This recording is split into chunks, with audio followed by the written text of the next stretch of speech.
ഈശോയിൽ അത്രയും സ്നേഹം നിറഞ്ഞവരെ, ഒക്ടോബർ മാസം പരിശുദ്ധ ജപമാലയുടെ മാസമാണല്ലോ. ബെനഡിക്റ്റ് 16 മാർപ്പാപ്പ നമ്മളെ ഓർമ്മിപ്പിക്കുകയാണ്, മാതാവിൻ്റെ മടിയിലിരുന്നു കൊണ്ട് മിശിഹ രഹസ്യങ്ങളെ പറ്റിയുള്ള ധ്യാനമാണ് പരിശുദ്ധ ജപമാല.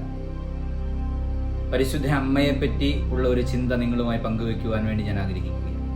യോഹന്നാന്റെ സുവിശേഷം 2-ാം അധ്യായത്തിൽ നമ്മൾ കാണുന്നു, ഈശോ മിശിഹ കാനായിലെ കല്യാണ വിരുന്നിൽ തൻ്റെ ആദ്യത്തെ അത്ഭുതം പ്രവർത്തിച്ചു.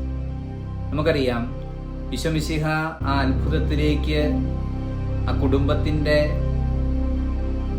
ഒരു കുറവിൽ ഈശോ മിശിഹ ഇടപെടുവാനുള്ള കാരണം പരിശുദ്ധ അമ്മയാണ്.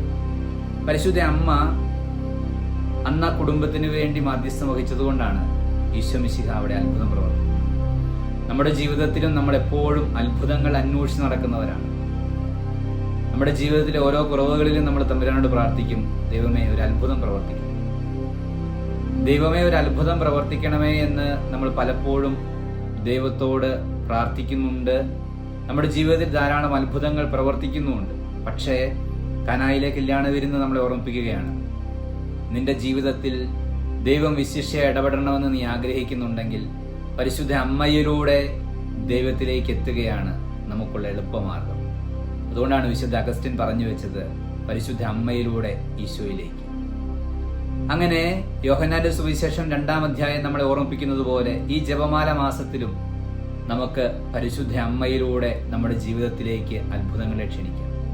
പരിശുദ്ധ അമ്മ വഴി നമ്മൾ ചോദിക്കുന്നതൊന്നും തിരസ്കരിക്കപ്പെടുകയില്ല എന്ന് ആദിമകാലം മുതലേ നമ്മൾ വിശ്വസിക്കുകയും മനസ്സിലാക്കുകയും ചെയ്തിരിക്കുന്നതാണ്.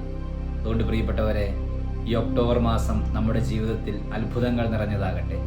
അത്ഭുതങ്ങൾ നിറയുന്നതിന് വേണ്ടി പരിശുദ്ധ അമ്മയെ നമുക്ക് കൂട്ടുപിടിക്കാം. പരിശുദ്ധ ജപമാല നമുക്ക് കൈകളിലിരുന്ന് നല്ല ഒരു ജപമാല മാസം നിങ്ങൾക്ക് ആശംസിക്കാം.